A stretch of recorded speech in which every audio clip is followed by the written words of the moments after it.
Thank you for joining us. This is a really exciting webinar. I was thrilled when Stephanie and Tim from Good Intents Marketing asked me to meet them and talk about everything that they have going on. And I was delighted when they agreed to do a webinar so that all of our nonprofits and everybody connected with our nonprofits and our civic groups can learn a little bit more about how the knowledge that Stephanie and Tim have can help our nonprofits grow, and most of all maximize what we already all have, which is a website. So we can maximize the website performance. Having served on a lot of nonprofit boards here locally, I know that this is something that is drastically needed. So I don't want to waste any more of this half-hour time that we have together. So I'm going to hand the program over to Stephanie Hoskins and Tim Turner with Good Intents Marketing. Hi guys, thanks for joining us. We're excited to be able to talk to you today about websites and how to really drill into your website's performance. I'm Stephanie Hoskins, and this is... I'm Tim Turner, and we are the two halves of Good Intents. We started a nonprofit marketing group together. It's just the two of us, and we focus primarily on helping nonprofits because a lot of times we saw that there were areas that were being neglected, usually due to resources or money or just, availability of talent within the area that a nonprofit is located. And so we thought, let's see what we can do. I've worked for nonprofits in the past, and we both worked in marketing for years. And so we formed Good Intents, and it's been going for over a year now. Yeah, about a year and a half now. And our primary goal is just to become a part of the team and to bring visibility to your mission online. So yeah, so the information in the presentation is more of like an introductory SEO presentation. That's search engine optimization. It is really related to how to answer questions or find opportunities that could really give a website a technical facelift on the back end, like in terms of what's under the hood. And so this is something that anybody can do, anybody can understand. At certain points, we might talk really about very, very basic things, but just hang in there with us if it's something you already know about. We just don't want anybody to get lost. So if you're working for a nonprofit or really for any organization, you've probably run up against a situation like this one where at some point a stakeholder, an executive, is coming to you in your office or meeting you around the water cooler, and they're asking questions like, what is the point of the website? Or how is the website doing? Right. And you may not know how to respond. It's such a general question that it's like, well, what do I even check? How do I know how to answer this question? And so really we want to help you be able to confidently answer the question, is the website performing well? So we're gonna go over 3 different main concepts in terms of how to check and see how the website's doing. And the first one has to do with just looking at analytics and measurements. So in this example, we're assuming that you have Google Analytics installed on your website. A lot of different websites, like content management systems, will have a native analytics installed for many different reasons. Even though this is specific to Google Analytics, a lot of web performance analytics are the same across, are very similar or have similar naming conventions. So these can still apply to your native analytics. So here's our checklist for the first one. And the first one that I wanted to go over was just how to identify your most popular pages. This is something that anyone can do. A very, very simple thing that you can just check on. And so the first thing you're gonna do is open up your Google Analytics. I've actually got the demo account here, so I'm not exposing anyone's information here. On the left sidebar, you see the navigation. You'll click on behavior, and then you'll go to site content, and then all pages.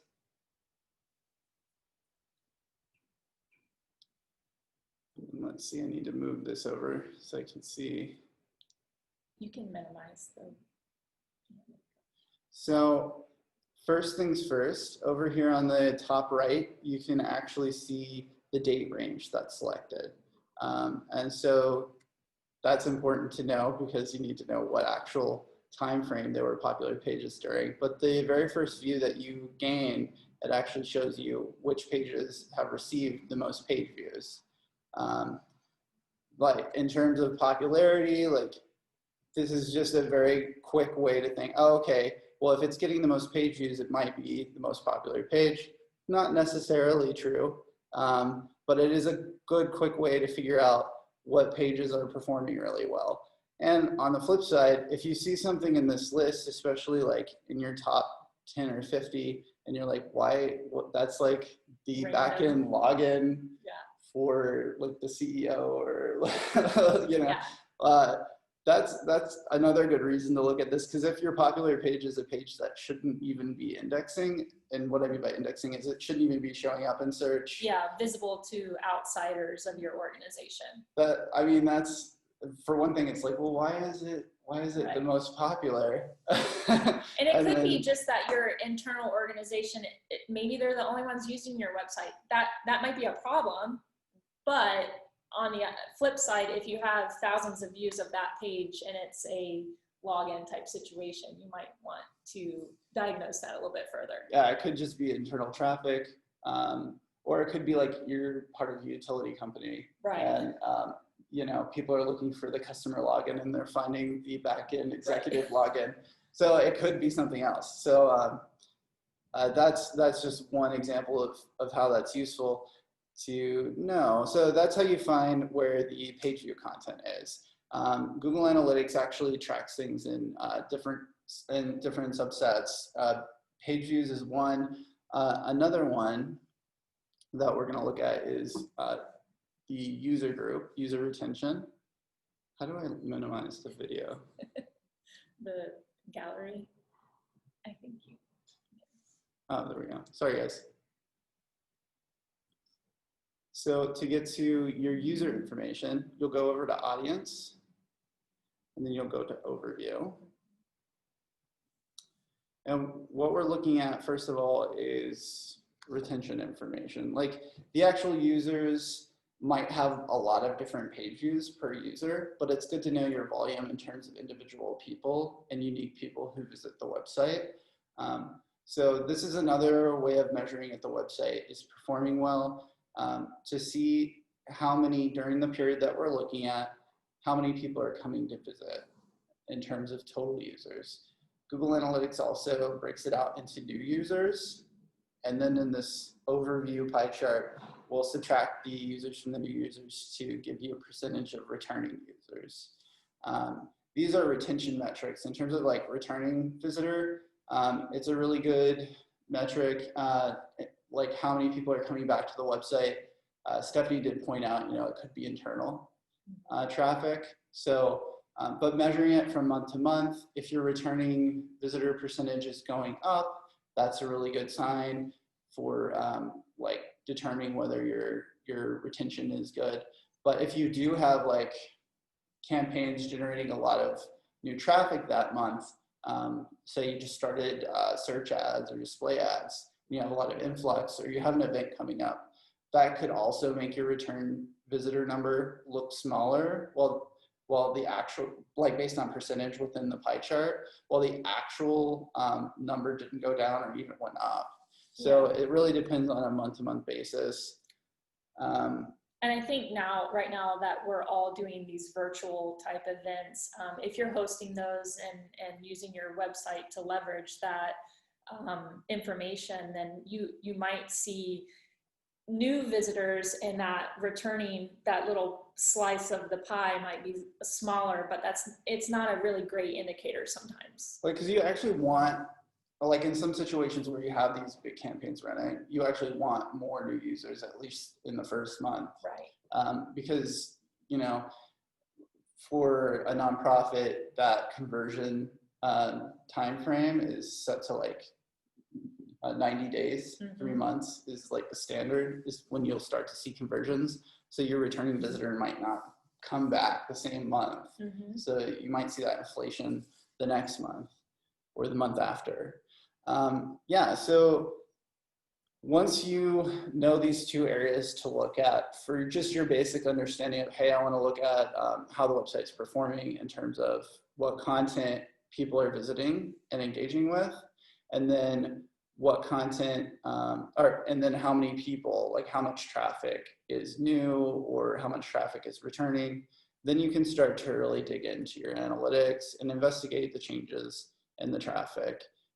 So let's jump back on over to our pages.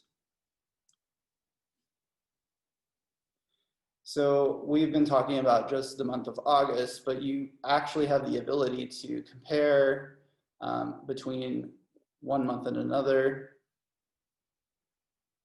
or you can even set the comparison and say to the previous year. The previous year. Yeah. Because if you run regular annual campaigns, like say, you know, you have a food bank and every year in October you have a specific event, you can compare that traffic to the previous year. And what this does, and it looks like I messed up.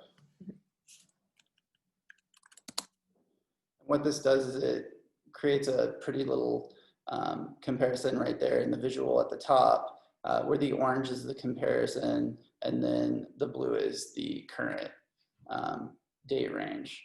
So you can see, oh, okay, well, we did have these interesting spikes here that could account for why there was more traffic this month than there was the same time last year. What was going on then?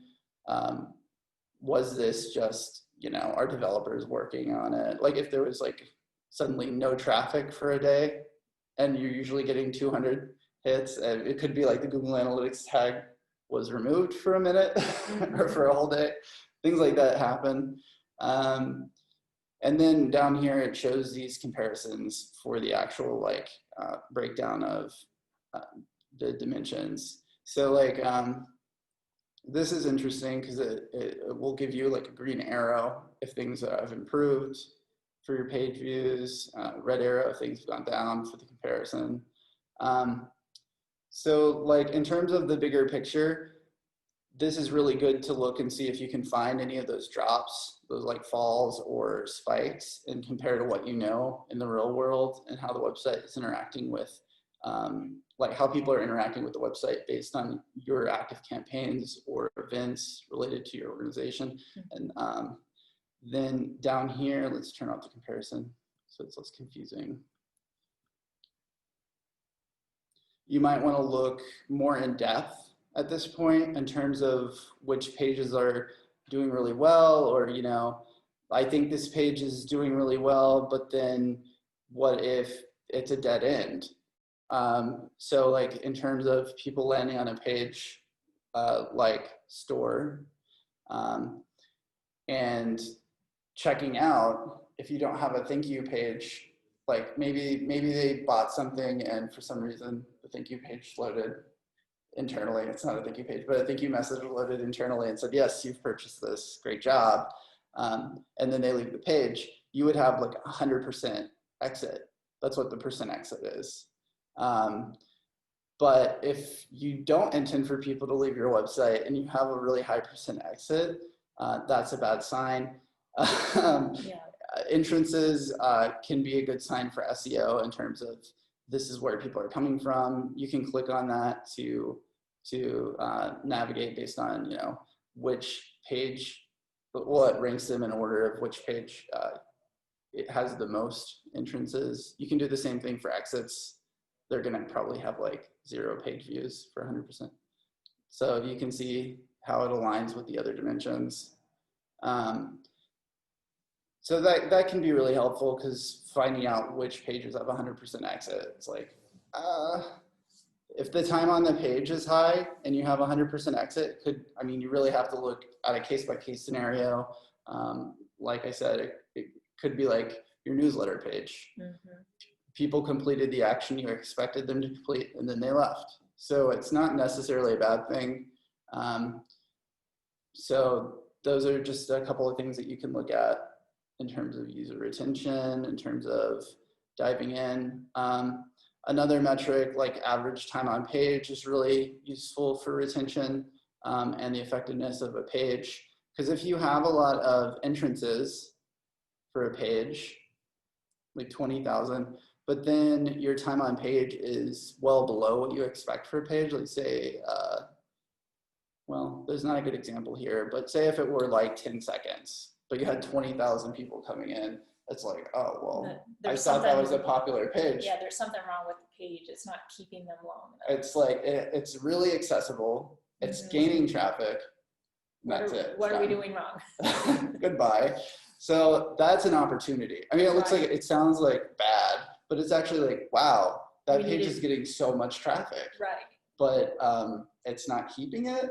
Yeah. Or again, it could depend. Maybe it's more of a, you know, maybe average time on page is really low, but your exit percentage isn't. So people aren't leaving the website. Yeah, they're moving on. The percent exit is like 2% or 10% or something like that, even though the average time on page is like 5 seconds. It could just be a navigational page, like a list of links. Right. So there can be many factors. There could be many factors. But if you know your website well enough and you figure out how to manage these different dimensions that are available, then you will be able to answer the question, hey, is the website performing better, and can we actually improve upon it based on what we know here?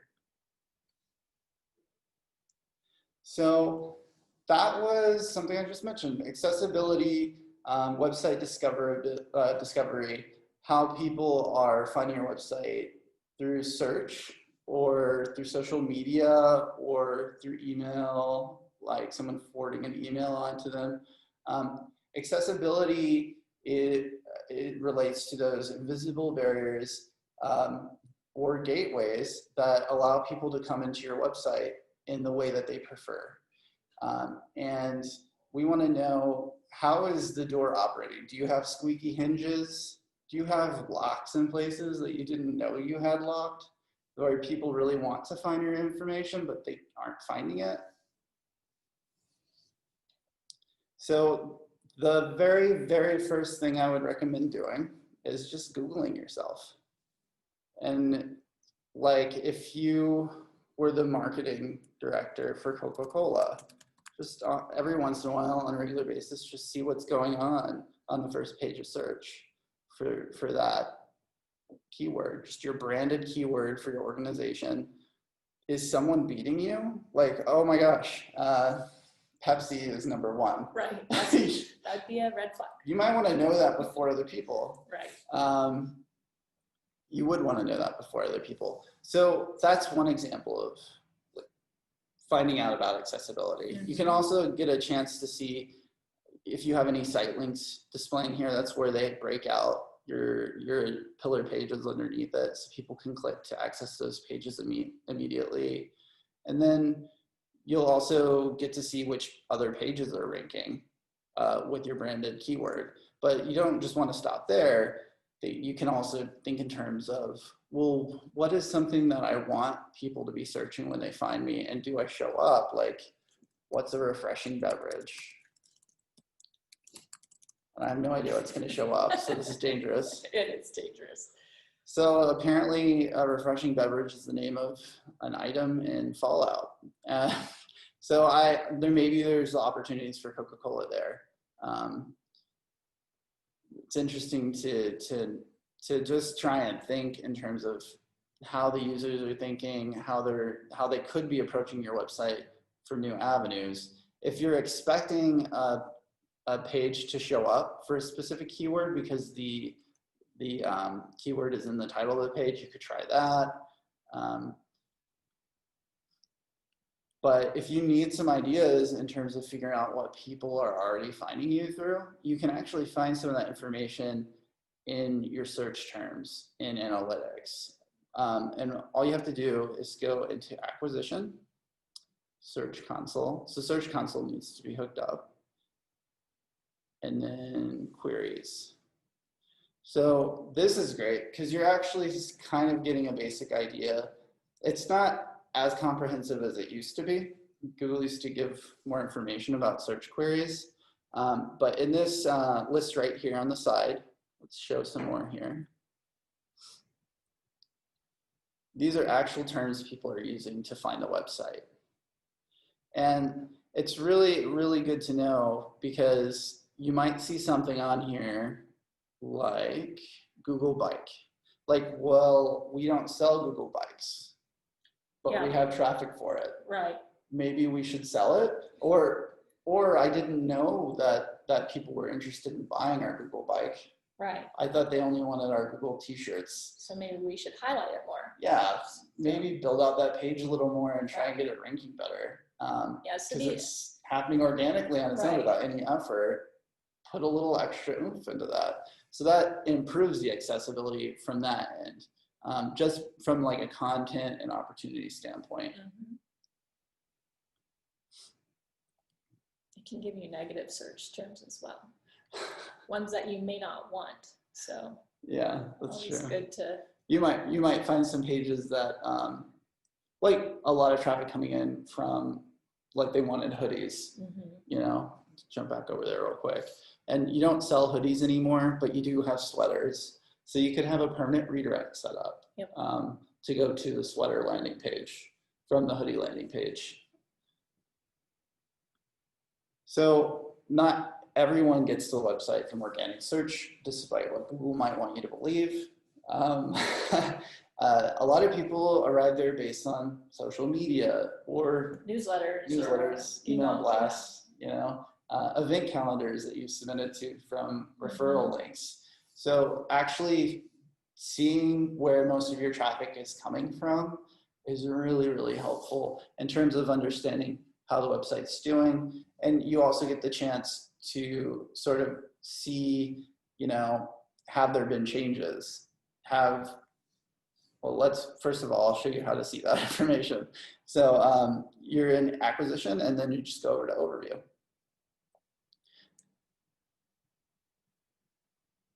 Did I click on audience? I meant to click on acquisition. So we're already in acquisition, sorry guys. And you just click over to overview and it will just give you this sort of bird's eye view of where your traffic is coming from, like which channels it's coming from. I love this pie chart. I also like this down here. It's the same information essentially. And you can see organic search for the demo is #1. It's bringing in the most traffic. For a newer site, it's going to take a while for organic search to pick up, but for a lot of nonprofits that have been around for a while, organic search is probably the #1 acquisition channel. If it's not, and the nonprofit's been around for more than 10 years, that's definitely a red flag. But you can actually scroll down and see like where people are coming from. Referral, those are like referral links. Organic search, that's like Google, Bing, Yahoo. Is Yahoo a thing? Direct traffic, that's when people have you bookmarked or just know what your URL is, so they just type it in. Or it could be from a mailer, like you have like your domain name.com/campaign, right? And people just typed it in. Social media, YouTube, Facebook, Twitter, and this is where it gets interesting because you can actually click to see which channel is bringing in the most traffic. And for this example, YouTube is really bringing in a lot of traffic, which isn't surprising for the demo account for Google. Right. I don't actually know where this website exists, if it's all just fake information. Reddit, I mean, a lot of people overlook the potential of like Reddit or Quora. But you might be surprised by what you find here, because you might be putting all your effort into Facebook, but all of your traffic, or the majority of your social traffic, has been coming from Twitter. Again, the date is set. You can look at different dates to see when this is occurring. You can even extend the date for like a bigger picture, just to see like since January. Right. What's been going on. I feel like this is a really great weather type forecast for you for your communication strategy.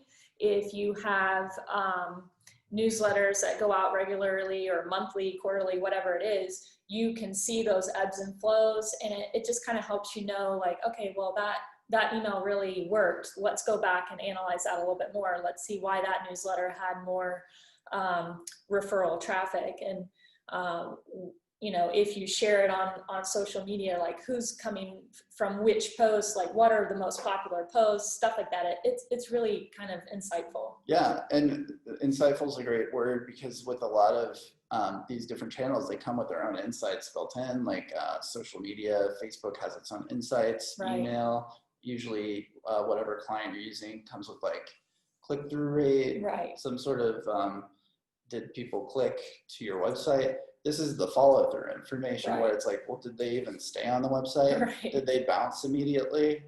Did they stay for a minute and 30 seconds or for 10 seconds this month? So yeah, I mean, it provides a lot of useful information in terms of seeing, like, okay, based on what we knew from sending the email, we thought it worked really well, but people thought they were going to get something else, where the landing page link was not correct in the Right. email, but we didn't know that until we saw that the bounce rate was 100%. Right. So then the last one, which I'm going to let Stephanie take over, is engagement. So engagement to me is kind of like, you know, when you get a roadmap, or like when you enter a theme park and they give you a park map, and you know, you're a new visitor, you've just arrived, like you may have done some surface level research, or maybe you were planning a vacation and you have like things that you want to see, but then when you land, when you arrive, like where do you go? So that's kind of what we're going to talk about now, is how to define goals for your website. Then we're also going to talk about those call to actions, and then test driving your engagement. So to define goals, I think it's really important for you to really know what are the most important things that you want your visitors to actually, what information do they need to find, and then what do you want them to do with it? And so you kind of have to work backwards, like what is that value, and let's start with our end goal and develop a plan to get them to that goal. So I really think that when, like, say if you have volunteers are important to your organization, and sometimes volunteers are the most, like, they're your biggest donors. So you want your volunteers to have a very streamlined experience. Like if you want to tell them more about your organization and how they're going to be involved, make that story really good, and then have forms available to them so that they can sign up and become a volunteer, and, you know, get that end goal. You're acquiring them from your website immediately. Make it quick and easy. It reminds me of the percent exit that I was talking about. Yeah. Because it's like on the page, the goal isn't defined, so that people leave without completing. Mm-hmm. Like it could be a sign of that. Yeah. That we were talking about. So like if the form wasn't there, but you're saying sign up. Right. Well, where's the goal? Right. Like you had a goal in mind, but there was no, I guess. Yeah, and that's why it's really important to have those analytics goals actually set up. And if you want to hop over to analytics, we can do like a preview. Real quick. Yeah, just go to admin, and then goals, and you know, there's goals here, and that's your engaged users. That's set up to go by pages and their screens per session. You'll see that up here. And then like if you have a donation portal and you want people to donate to your cause, that could be like a checkout type situation, and you could have your goal type as a destination, like a thank you for donating. So that would be one way to measure those goals. And we're not going to spend too much time on that because it's a little bit more in depth. We spend a lot of time on refining goals and setting them up. Yeah, well, it's because it's so important for nonprofits to know what are your goals. So define them, make sure they're clear on your website so that you're that next step, which is the call to action. And so I know when I look at a theme park map, it's really overwhelming. And like, say you're traveling about and you want to go to Space Mountain, you don't want to redirect your people to, you know, the Swiss Family Robinson Park, you know, so you don't want them to go a mile out of their way to get to where they want to go. So I think that it's important to have your call to actions present on the most popular pages where, you know, your audience should be living or engaging. And so if it's a form that you want completed or an application, if it's that donation portal, how easy is that process for them? Like, how easy is it for your audience to get there and to actually follow through?